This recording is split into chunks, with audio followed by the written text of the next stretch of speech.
By now, you've probably heard of Alibaba, the Chinese internet giant that's able to reach millions upon millions of previously unreachable Chinese consumers. The company went public this month on the New York Stock Exchange and became one of the most valuable in the world. And Alibaba is just getting started. Everything about the Alibaba story is unconventional, beginning with its founder, Jack Ma, who gained global celebrity status these past 10 days, as his image became ubiquitous on business news channels and media outlets across America.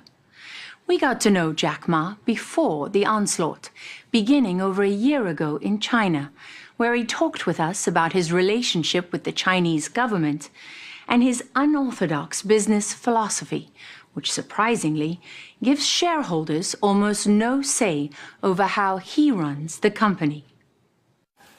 If you want to invest in us, we believe customer number one, employee number two, shareholder number three. If they don't want to buy it, that's fine. If they regret, they can sell us. In the US, the shareholder is usually first. Yeah, and I think they were wrong. The shareholder, good, I respect them, but they're the third, because if you take care of the customer, take care of the employees, shareholder will be taken care of. Ma's unconventional view didn't stop Wall Street from pouring $25 billion into his company, now listed on the New York Stock Exchange as Baba. It's an internet shopping behemoth, a collection of online marketplaces where buyers and sellers connect to do business. Most of the company's money comes from advertising and small transaction fees. On its most popular website, Taobao, users talk to each other, barter, and engage in a way that doesn't happen on American e-commerce websites. And Alibaba says there are close to 1 billion products for sale. If I'm buying a house, I can do everything from find an architect, to buying doorknobs, to furnishing the entire thing from start to finish. What else? You can buy anything, as long as it's legal. Anything. 5, 6 years ago, you weren't even making a profit. In fact, in 2002, you made $1 in profit. And today you make how much? Billions. Billions of dollars. It's now the biggest e-commerce firm in the world, dwarfing the combined sales of Amazon and eBay. And Alibaba has helped create hundreds of millions of internet consumers, a whole new social class in communist China, people who never had access to modern commerce before Jack Ma came along.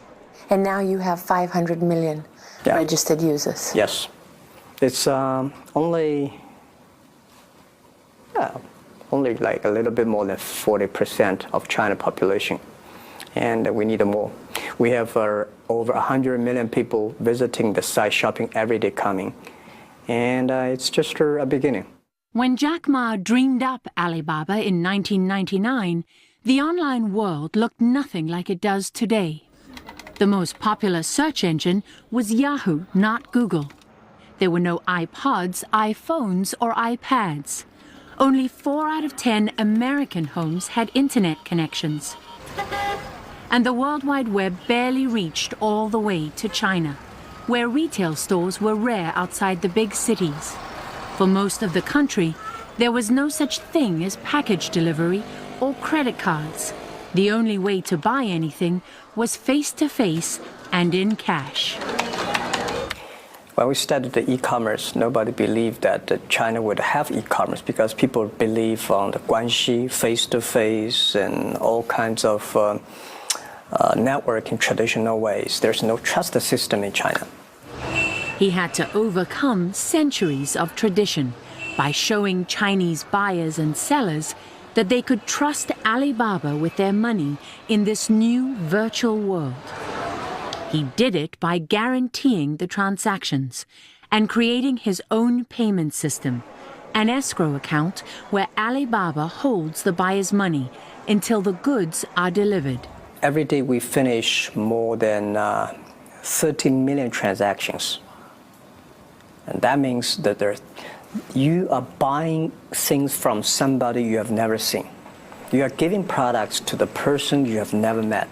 And there are some guys you never know that he's going to take your products to that place, to that person. I want to tell the people that the trust is there. Because it's all about trust. It's all about the trust.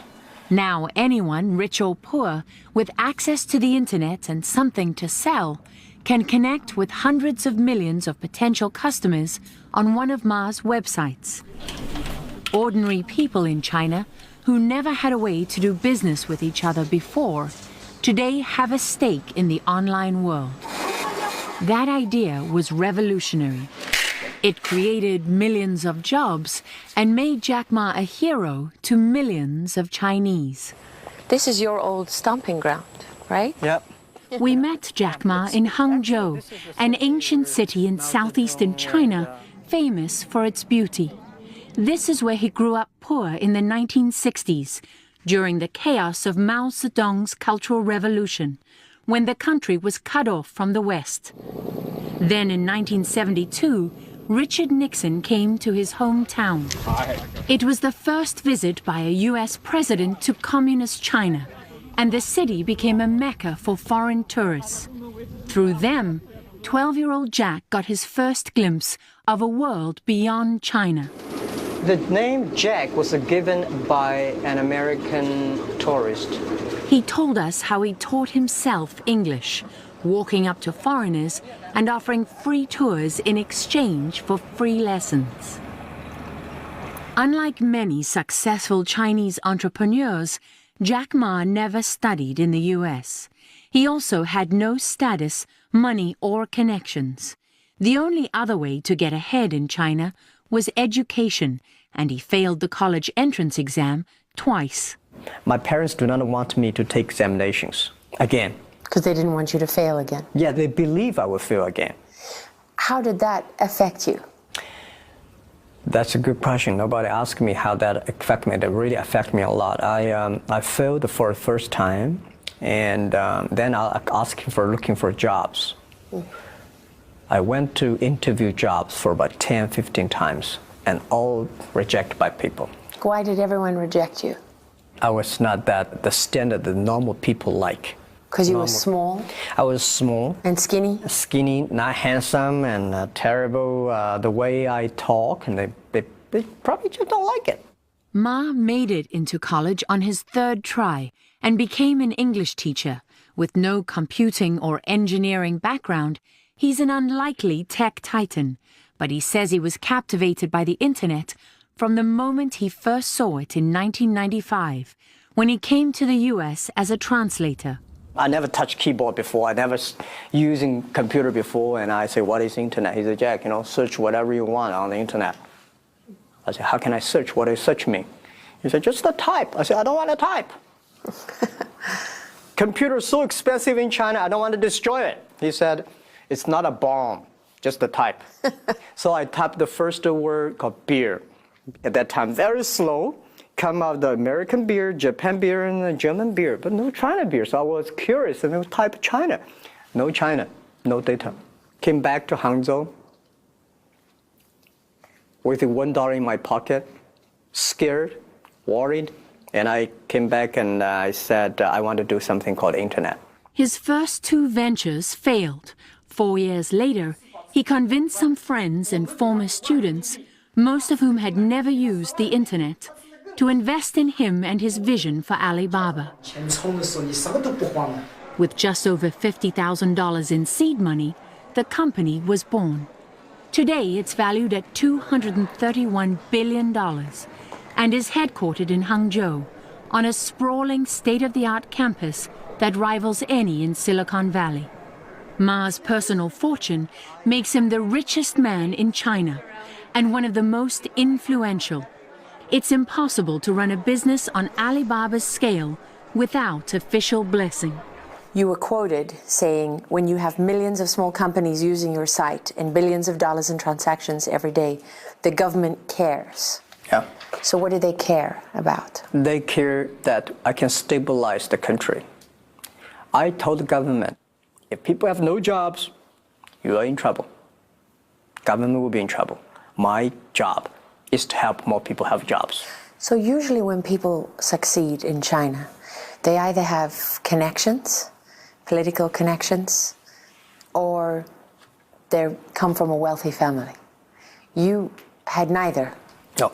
And you've done this without interference from the government? Well, I never got 1 cent from government. I never get 1 cent from China banks. So I'm very independent. That was true when Alibaba began, and most of its capital still comes from abroad.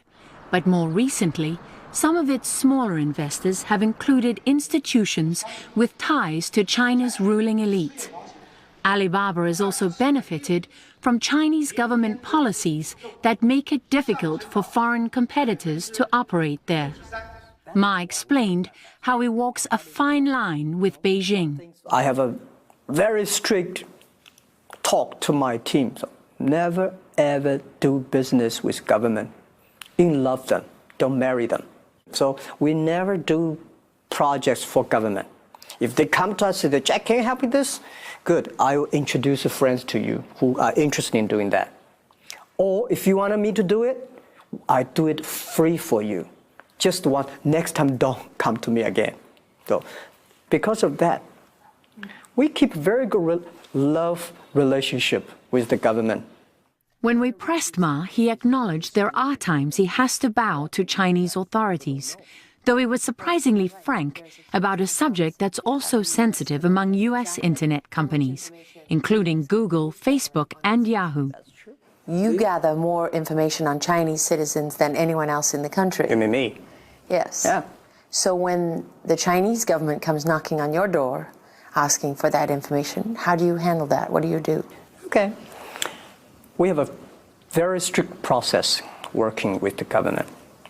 If they want to do it, it's related with the national security, we'll work together.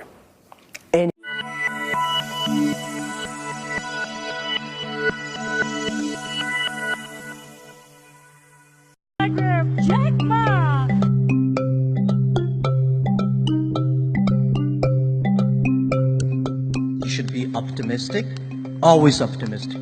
A great entrepreneur is optimistic for the future. And you have to ask what problem you can solve, how you solve it are different from the others, why you can do better than the others.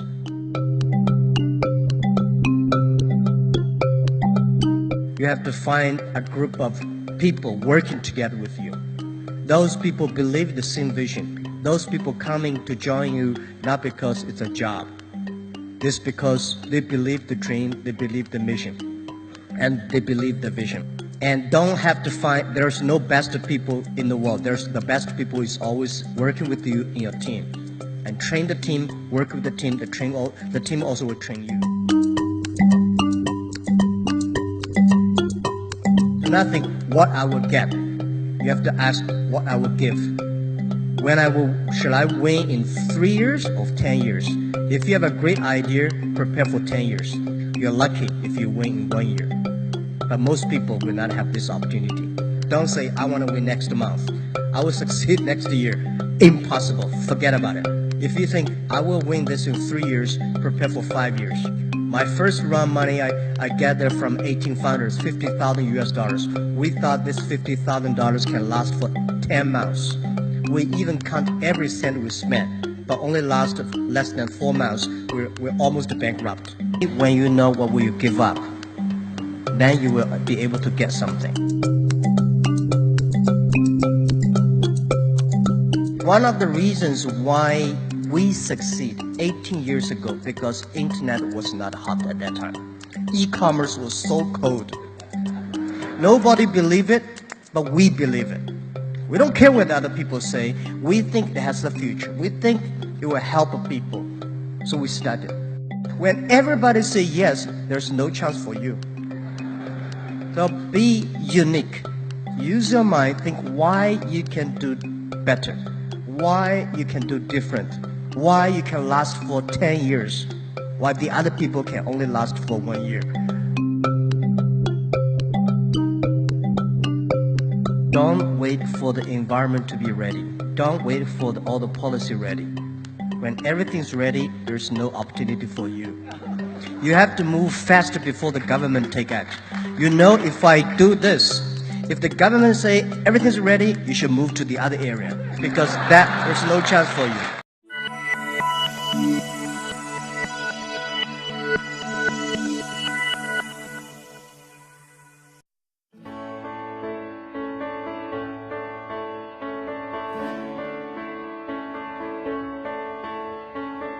Please also pay special attention to women. Women care for the other people much more than men. Men care for themselves. Women is going to be very powerful in 21st century because last century, people compare about muscle. This century, people compare about wisdom. Hire as many women as possible. This is what we did, and this is the secret sauce. If you're 20 years old, please join a good company, find a good boss to learn how to do business. If you are 30 years old, try to do something yourself. When you are 40 years old, please do something that you are strong at and good at. When you're 50 years old, please spend time for the young people, giving chance for young people while you're still strong. When you're 60 years old, better spend time with your grandchildren on the beaches.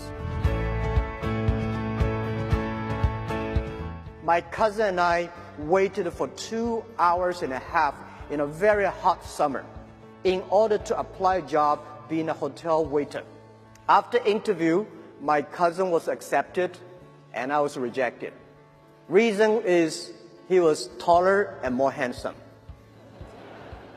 30 years later, today, he is still working in that hotel in a lingerie room. And I changed my life. I asked a lot of Americans, what do you think about China? They think, panda, bicycles, Great Walls, Tai Chi. In China, in Beijing, Shanghai, or Guangzhou, big cities, when you pick up 100 young people, you will find 80 of them can speak at least 50 English words. If you pick up 100 young people in America, how many of them can speak more than 10 Chinese words, except from 谢谢? And I told the team, the 30 people, say we're going to shut down. You want to get cash or you want to get Alibaba share? Everybody said, give me cash, no shares. They all went home happily with $3,000. So we have a lot of mistakes we made, and a lot of colleagues also made mistakes.